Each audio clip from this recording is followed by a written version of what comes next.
स्वागत है आपका एनबीएस पॉडकास्ट के नए एपिसोड में। और शुरू करते हैं आज का किस्सा।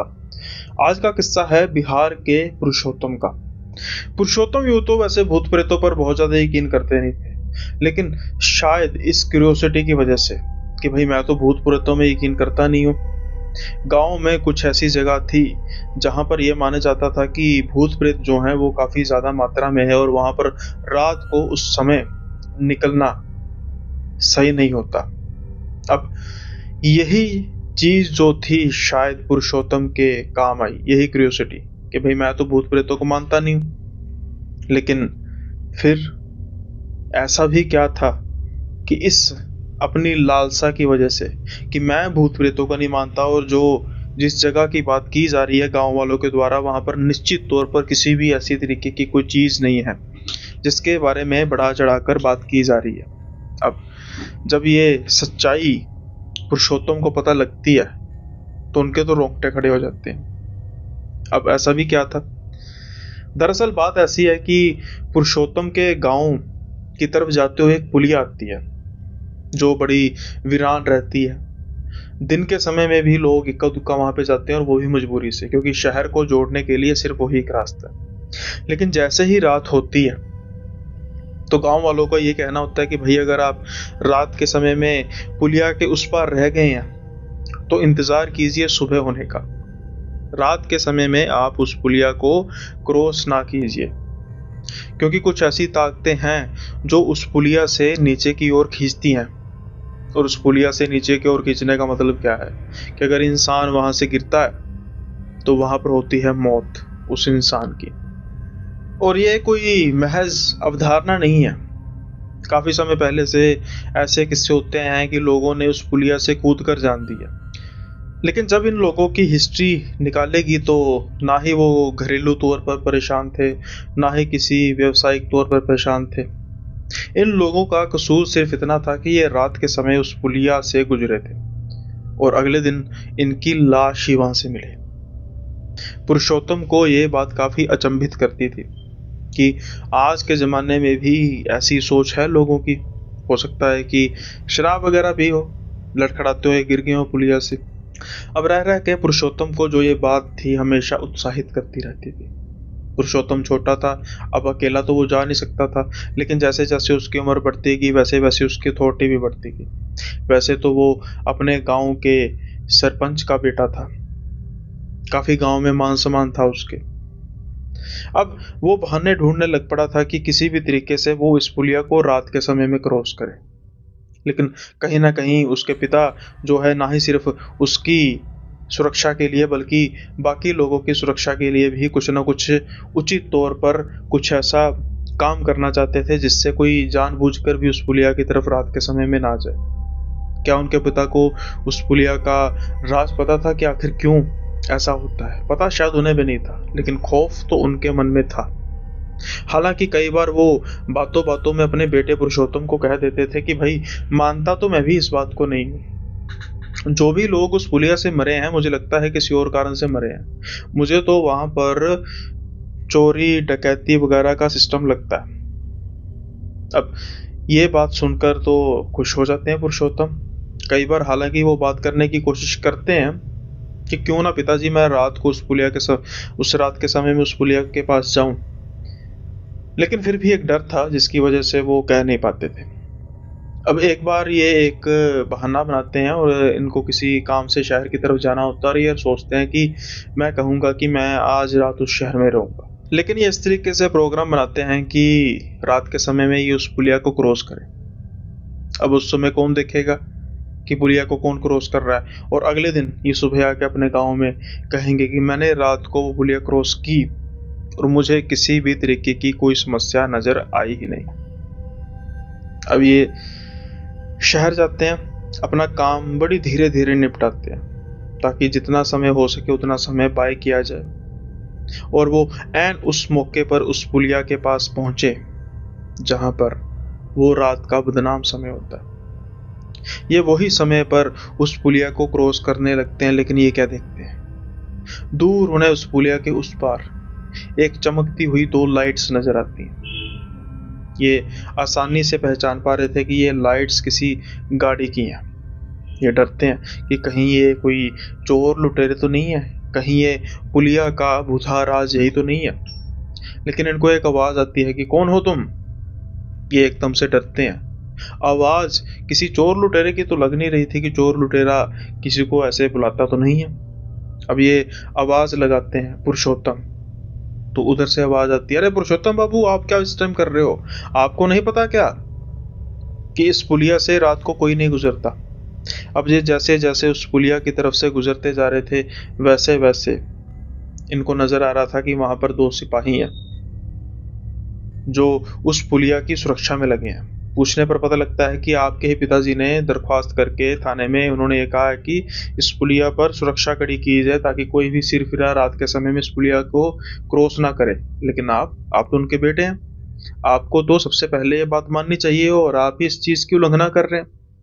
वो कहते हैं, नहीं नहीं, दरअसल मैं रात को बहुत लेट हो चुका था, अब मेरे दिमाग से सच में निकल ही गया कि मैं पुलिया जो है इसको क्रॉस नहीं करना होता। खैर, अब ये अधमने से घर वापस जाने की सोचते हैं, लेकिन सोचते अगर मैं इस समय घर गया तो फिर मैं पकड़ा जाऊंगा। तो ये रात उसी जीप के पास गुजारते हैं। आसपास नोटिस भी करते रहते हैं लेकिन कोई भी इनको नजर नहीं आता। अब ये सुबह घर वापस आते हैं और किसी भी तरीके की कोई बात नहीं करते कि रात को वो कहाँ थे। मन में निराशा थी इस बात को लेकर कि भाई काम जो है वो धरा का धरा ही रह गया। लेकिन कहते हैं ना कि जब हम किस चीज को काफी शिद्दत से चाहते हैं तो सारी कायनात उसको हमारा करने की साजिश करने लगती है। बहुत जल्दी ही इनके पास भी ये दिन आने वाला था। एक दिन ये नोटिस कर रहे होते हैं कि इनके पिताजी फोन पर बात कर रहे होते हैं थाने के ऑफिसर से कि अच्छा अच्छा ठीक है, ठीक, कितने दिन की बात है? अच्छा, 3 दिन तो लगेंगे ही।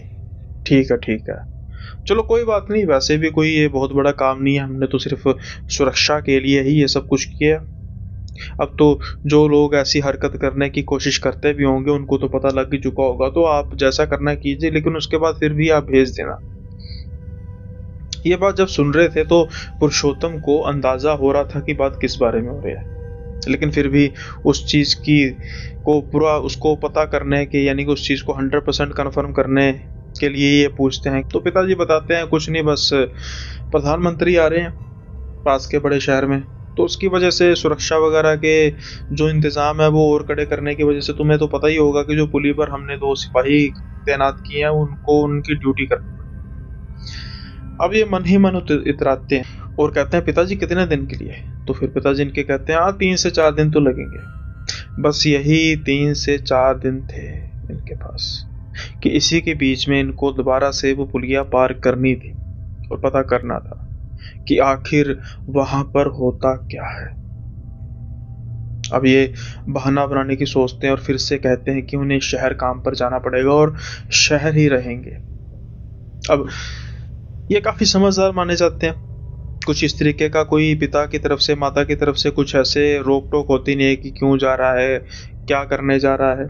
झट से इनको परमिशन मिल जाती है और जल्दी से ये चले जाते हैं शहर। अब जब ये वापस आने की होती है तो वही समय होता है जब पुलिया पर इंसान तो क्या कोई जानवर भी नजर नहीं आता। जब ये पुलिया के पास से क्रॉस कर रहे होते हैं बाइक से, बिल्कुल धीरे धीरे बाइक ये चला रहे होते हैं, आसपास देखे जा रहे होते हैं कि कोई है तो नहीं। फिर इनको एक आवाज आती है, पुरुषोत्तम बेटा। जैसे ही इनको ये आवाज सुनाई देती है, जैसे मानो इनके सारे शरीर में बिजली सी रौंद जाती है कि पुरुषोत्तम बेटा। मुझे बेटा किसी ने कहा, ये आसपास देखते हैं, माँ ही तो कहती है पुरुषोत्तम बेटा, पिताजी ही तो कहते हैं, लेकिन ये तो कुछ जनाना आवाज है, तो माँ यहाँ पर कहां से आ गई? ये उतरते हैं जल्दी बाइक से, इधर उधर देखना शुरू करते हैं, पुलिया के आगे की तरफ झुक के देखते हैं कि कहीं कोई नीचे पुल के नीचे से आवाज तो नहीं लगा रहा, लेकिन इतने में ही ये लड़खड़ाते हैं और सीधा नीचे गिरते हैं। ये वो ऊंचाई थी जहां पर गिरकर कोई बचता नहीं है, लेकिन चमत्कारिक तरीके से जब ये गिरते हैं, वो भी सर के बल, गर्दन के बल, उठते हैं तो मानो जैसे ये किसी गद्दे पर गिरे। ये तो पहले खुद हैरान होते हैं कि मैं बच कैसे गया, लेकिन इनको ये इस चीज के बारे में विश्वास हो चला था कि कुछ ना कुछ तो यहाँ पर है। इसके बारे में नहीं कि कोई आवाज आई, इतनी ऊंचाई से गिरकर मैं बच ही नहीं सकता। अब ये इधर उधर झाड़ियों में देखना शुरू करते हैं। इनको कुछ आंखें नजर आती हैं, चमकती हुई आंखें जो इनकी तरफ बढ़ती जा रही थी और बड़ी बड़ी होती जा रही थी। जैसे ही इनके पास पहुंचती हैं तो ये हवा में झूलने लग पड़ते हैं, जैसे कि किसी ने गले से इनको पकड़ा हो। ये काफी ज्यादा घबरा चुके थे, लेकिन फिर से एक आवाज आती है, पुरुषोत्तम बेटा, आप इन्हें छोड़ दीजिए। ये हमारा पुरुषोत्तम है, ये हमारा खून है। वो परछाई के अलावा ये आसपास देखते हैं तो इन्हें कोई भी इंसान या इंसान जैसी चीज दिखाई नहीं देती। सिर्फ आवाज सुनाई दे रही होती है जो बार बार इनको पुरुषोत्तम बेटा कह रही होती। अब ये जल्दी से ऊपर की तरफ भागना शुरू करते हैं कि जल्दी से ये सड़क तक पहुंचे और अपनी बाइक पकड़े और पहुंचे घर वापस। लेकिन पीछे इनको एक आवाज सुनाई देती है, मुक्ति मुक्ति मुक्ति। ये क्या था? क्या ये कुछ ऐसा था जो पुरुषोत्तम के लिए कुछ अलग होने वाला था? ये जिंदगी में पहली बार पीछे घूम के देखते हैं, क्योंकि इनको कुछ हल्का फुल्का जैसे तो था कि कुछ ऐसी आवाजें हैं तो पीछे मुड़ के नहीं देखना चाहिए। ये देखते हैं कि पीछे इनको दो लोग दिखाई देते हैं, चमकते हुए दो लोग दिखाई देते हैं। एक बूढ़ी सी औरत, एक बूढ़ा सा व्यक्ति जिसने सर पर पगड़ी बांध रखी थी। साफ शक्लें, बिल्कुल साफ शक्लें, इंसानी शक्लें दिखाई देती हैं। बस औरत एक बात बोल रही थी कि मुक्ति मुक्ति। ये फिर से आगे की तरफ जाते हैं, अपनी बाइक पकड़ते हैं और सरपट बाइक भगाते हैं। लेकिन फिर से जब एक बार पीछे देखते हैं तो दूर से उनको वो चमकती हुई आत्माएं नजर आ रही थी और वही बात कानों में बार बार घूमे जा रही थी, मुक्ति मुक्ति मुक्ति। आज ये बड़ी ही बुरी हालत में घर वापस पहुंचते हैं। अब पर्दाफाश तो होना लाजमी था, क्योंकि ये वो पहर था जहां पर अंधेरा होता है और इस अंधेरे में गांव में किसी व्यक्ति के आने का मतलब है कि उसने उस पुलिया को पार किया ही होगा। जब घर आते हैं, पिताजी ये हालत देखते हैं, पहले तो काफी परेशान होते हैं, लेकिन उनको ये पता लग चुका था कि मेरा बेटा उस पुलिया को पार करके आया। लेकिन उससे भी बड़ी बात कि वो जिंदा है। अब ये इतना घबरा चुके थे कि कुछ ज्यादा बोलने की हालत में थे नहीं। पिता को इन पर गुस्सा था, लेकिन जो इनकी हालत थी उसको देखकर ये परेशान ज्यादा थे। खैर, अब इलाज होता है, कुछ दिन इनको रिकवर होने में लगते हैं, लेकिन रहता है कि फिर इनको एक बात कि वो कौन थे, वो मुझे पुरुषोत्तम बेटा क्यों कह रहे थे। ये बात अपने वो माता पिता से करते नहीं है, और वो मुक्ति वाली बात जैसे ये भूल ही चुके थे। कुछ साल बीतते हैं, सब कुछ ठीक ठाक चल रहा होता है। उसके बाद कभी उन्होंने उस पुलिया को पार नहीं किया। फिर एक दिन अचानक घर में मातम छाता है। पुरुषोत्तम के पिताजी नहीं रहे। ऐसा कुछ नहीं था, बस अपनी संसारिक यात्रा पूरी करते हैं, नेचुरल डेथ। अब जब ये डेथ होती है तो उसके बाद फिर शुरू होता है रस्मो रिवाज, क्रियाक्रम जैसा होता है। जब इनकी क्रिया थी तो सब कुछ चल रहा था, और एक आप जानते होंगे कि एक रस्म होती है पगड़ी की। अब जब पगड़ी की रस्म हो रही थी ना, तो फिर से अचानक इनके कानों में एक आवाज गूंजती है, एक औरत की आवाज, मुक्ति मुक्ति। ये आवाज काफी सालों बाद इनके कानों में पड़ी थी, और वो ऐसे मौके पर जहां पर इनके पिताजी नहीं रहे और इनके पिताजी की मुक्ति के लिए इनकी पगड़ी की रस्म को पूरा किया जा रहा था। क्या कुछ इस बात का लिंक था? हो सकता है और नहीं भी हो सकता है, लेकिन ये काफी अचंभित थे। ये जल्दी से रस्म क्रियाओं को पूरा करते हैं और उसके बाद फिर अपना जो भी बाकी घर का काम जो है वो समेटते हैं। अब घर की जिम्मेदारी भी इन पर आ चुकी थी। जब कोई इंसान, खास तौर पर घर का मुखिया, घर को छोड़ के जाता है तो फिर क्या होता है कि जो उनका सामान वगैरह है वो खंगाला जाता है, कुछ जरूरी कागज पत्तर सब कुछ देखे जाते हैं। अब देखते देखते है इन्हीं कागजी पत्रों में से एक पेंटिंग नुमा कागज निकलता है। जब पुरुषोत्तम उसको कुछ गौर से देखते हैं तो उनके पहचान में कुछ आ रहा होता है। धुंधली सी पेंटिंग थी, एक औरत और एक आदमी की, पगड़ी बांधे हुए आदमी और दुपट्टा लिए हुए औरत। लेकिन वो चेहरे जैसे जैसे याद करते जा रहे थे, उनको एक चीज समझ में आ रही थी कि हाँ, ऐसी ही शक्ल वाले इंसान मैंने देखे हैं। कहाँ? उस पुलिया के नीचे। लेकिन वो तो इंसान तो नहीं थे, वो तो कोई आत्मा जैसे थे। इसी की वजह से तो मैंने कभी पुलिया पार की नहीं। अब ये अपनी माँ के पास जाते हैं और जब अपनी माँ को ये दिखाते हैं पेंटिंग की, ये पेंटिंग जो ये है पेंटिंग नुमा चीज, ये किसकी है, ये कौन है इन पेंटिंग को। इनकी माँ उस पेंटिंग को देखती है, अपने पल्लू से साफ करती है और कहती है कि बेटा, ये तुम्हारे परदादा जी हैं, यानी पिताजी के दादाजी, दादी जी और दादाजी। जब ये पूछते हैं कि ये मतलब नेचुरली बात, अब इस उम्र में तो जिंदा होना इनका नामुमकिन है, लेकिन ये कहाँ रहते थे और ये किस तरीके से गुजरे, तो फिर कहते हैं कि बेटा, अगर सच कहें तो गुजर तो गए होंगे इस उम्र में, ऐसा हो नहीं सकता कि मतलब अब वो जिंदा हों, लेकिन इनकी कभी लाशें नहीं मिले, ये गायब हो गए। ये कहते हैं कि मैं समझ नहीं पा रहा कि ये गायब हो गए किस तरीके से, मुझे समझाइए तो सही। तो कहते हैं कि बेटा, अभी हमारी नई नई ना शादी हुई थी और ये किसी काम से गांव के बाहर गए थे। उसके बाद ये कभी वापस ही नहीं आए। काफी समय तक हम ढूंढते रहे, जिस शहर में ये गए थे वहां पर हमने बड़े बड़े पोस्टर भी लगवाए, इत्तला भी की, पुलिस वालों को कंप्लेंट भी की, लेकिन कभी भी ये नजर नहीं आए। अब पता नहीं ये कहाँ गए। दिमागी तौर पर भी बिल्कुल ठीक थे, बिल्कुल चुस्त दुरुस्त। अरे मैं तो अभी नई नई दुल्हन दुल्हन नहीं, अरे मैं तो नई नई अभी दुल्हन बनकर आई थी, लेकिन ये हमसे भी ज्यादा चुस्त थे बेटा। सब कुछ इन्हें पता था संसारी कि ये एक बड़े ही समझदार दोनों दंपत्ति थे। यही बात तो हमारी किसी की समझ में आई नहीं कि यकायक ये कहां पर गायब हो गए। हमें इनकी कमी बड़ी खलती रही, हमारे घर के सितम थे ये। जब इनकी माँ ये बातें कर रही थी तो पुरुषोत्तम की आंखों में आंसू थे। इनकी माँ कहती हैं कि बेटा, तू क्यों रो रहा है, पिताजी की याद आ रही है।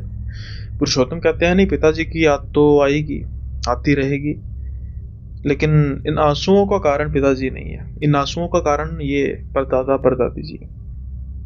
अब जब ये माँ पूछती हैं कि बेटा, तुमने तो इन्हें देखा नहीं है, तुमने तो छोड़कर, हमने भी बस इन्हें कुछ ही दिन तो देखा था, उसके बाद ये गायब हो गए। तो ये कहते हैं कि गायब नहीं हुए माँ, मुझे शक है कि ये गायब नहीं हुए। फिर इनकी माँ कहती है कि बेटा, मैं बात को समझ नहीं पा रही, मुझे बता क्या हुआ। फिर ये सारा किस्सा बताते हैं कि क्या हुआ था इनके साथ उस पुलिया पे। जब ये इनकी माँ को बताया जाता है तो कुछ हद तक तो इनकी माँ भी समझ पा रही थी कि बात हुई क्या होगी। अब ये गांव वालों को इकट्ठा करते हैं और चल पड़ते हैं उस पुलिया की तरफ। उस पुलिया की खास बात थी कि वो जो पुलिया के नीचे खाई थी, वो बेसिकली नदी जैसी नहीं थी कि जहाँ पर नदी बहती हो, नहर बहती हो, बस वो एक गहरा खड्डा था जिसको बिल्कुल बैलेंस करने के लिए पुलिया बनाई गई थी।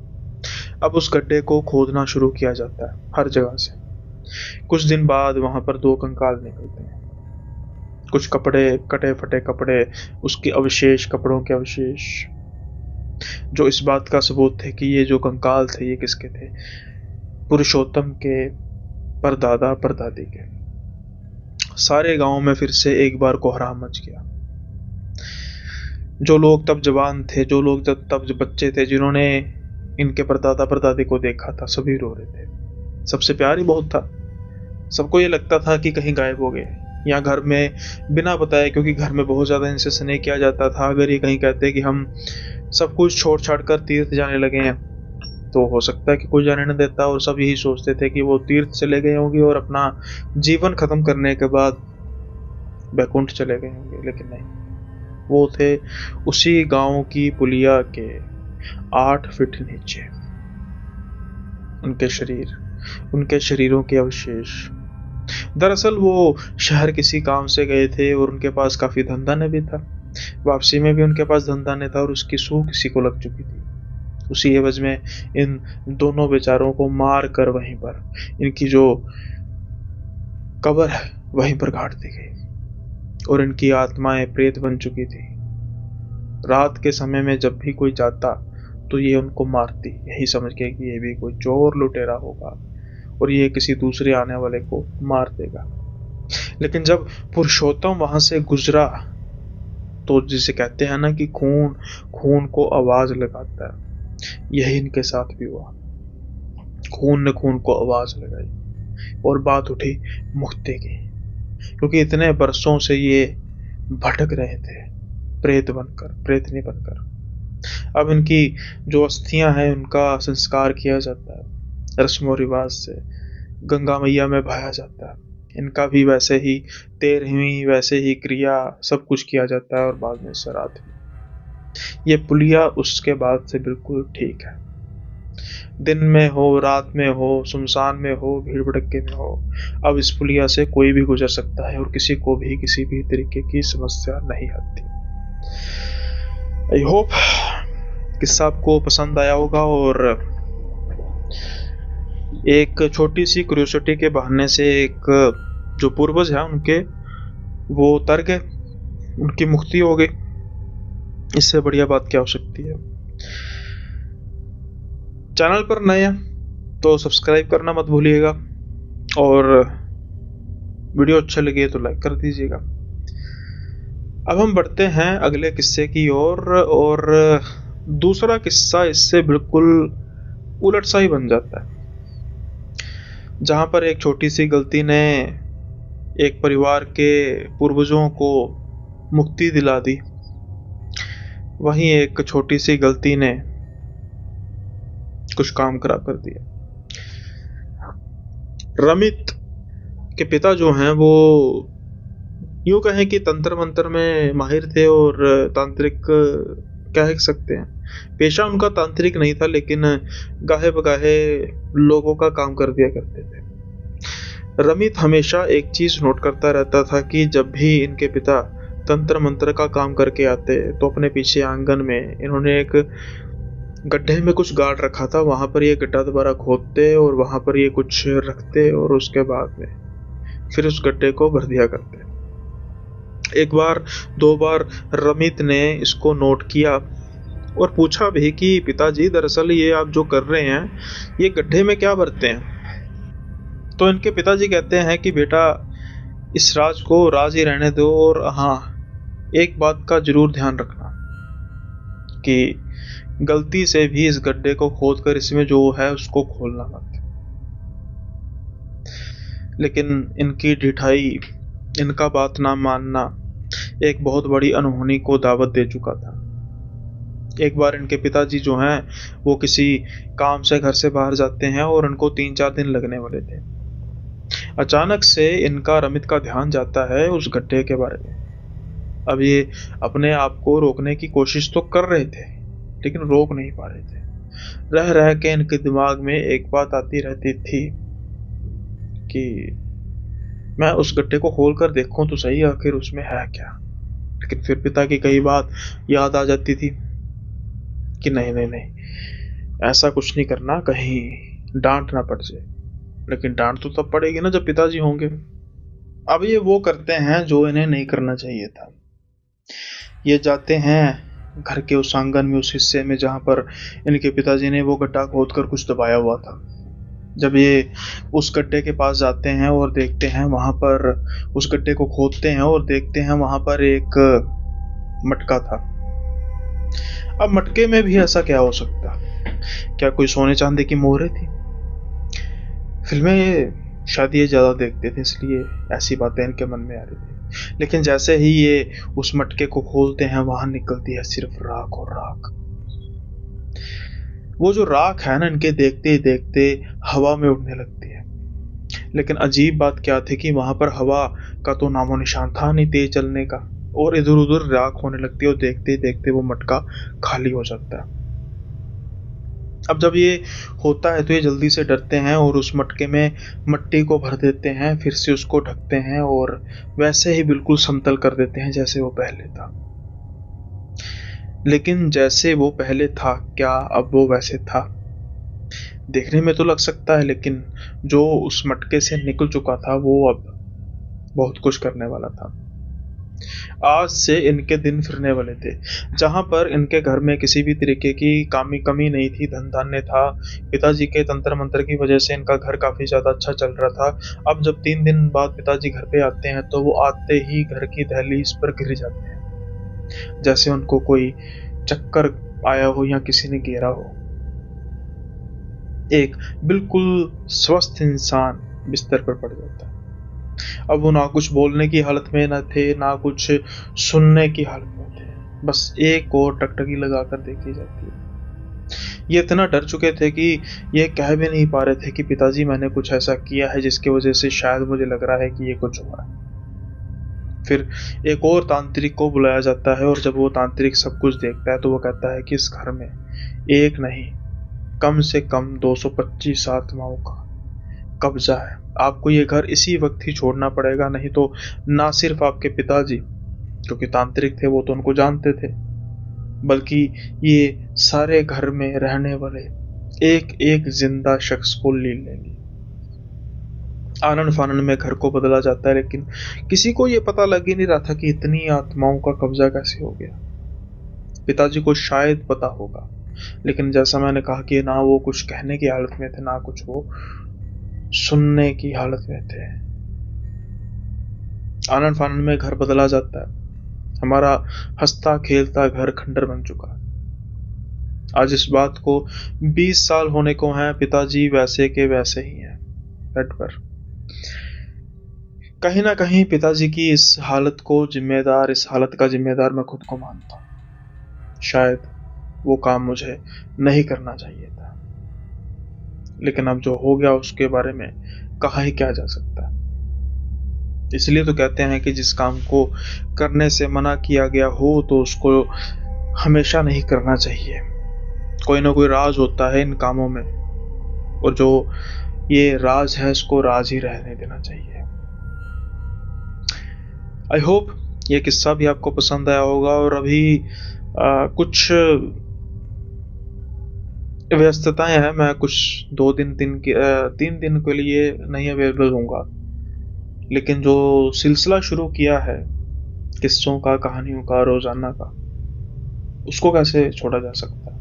हालांकि अभी इस हालत में नहीं हूँ कि मैं ज़्यादा रिकॉर्ड कर सकूं, लेकिन जो सिलसिला शुरू हो चुका है वो ख़त्म नहीं होगा जब तक हिम्मत है, जब तक जवाब देता है शरीर। तो थोड़ा सा कॉम्प्रोमाइज़ आपको भी करना पड़ेगा। आप मेरे बात करने के तरीके से समझ पा रहे होंगे कि एनर्जी काफ़ी डाउन है। पता नहीं क्या बात है, कुछ समस्या लग रही है। काफ़ी दिनों से मैं इग्नोर करने की कोशिश कर रहा हूँ, लेकिन जो बॉडी है वो दिन ब दिन एनर्जी डाउन होती जा रही है। एनर्जी ड्रिंक्स भी यूज़ कर रहा हूँ भाई, कहानी बोलने से पहले कि कुछ इंस्टेंट एनर्जी आए, लेकिन जुबान जो है वो अब साथ नहीं दे पा रही। पता नहीं क्या दिक्कत है, कुछ दिखाना वगैरह पड़ेगा मुझे भी लगता है, क्योंकि समस्याएं आ रही हैं। स्टोरी के को बोलते बोलते अचानक जो जुबान है वो लड़खड़ा जाती है और पता नहीं क्या हो रहा है, कुछ दिक्कत है। लेकिन ऐसे डरने वाली बात है, जितनी मर्जी समस्या हो, भोले बाबा जी से बढ़कर सोल्यूशन उसका कोई है नहीं। तो दिखाना तो उनको ही है और किसी को नहीं भाई, उनसे बात करेंगे, है ना। लेकिन हाँ, कॉम्प्रोमाइज़ आपको क्या करना पड़ेगा। अभी 2-3 जो शूट हैं वो मैं सोच रहा हूँ कि छोटे, मतलब 30-32 मिनट के किए जाएं, ताकि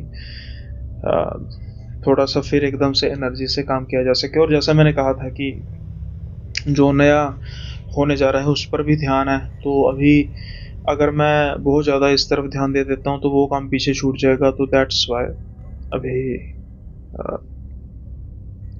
विराम देते हैं आज के एपिसोड को, और आने वाले 2-3 एपिसोड भी थोड़े से छोटे होंगे, उसके लिए एडवांस में माफ़ी।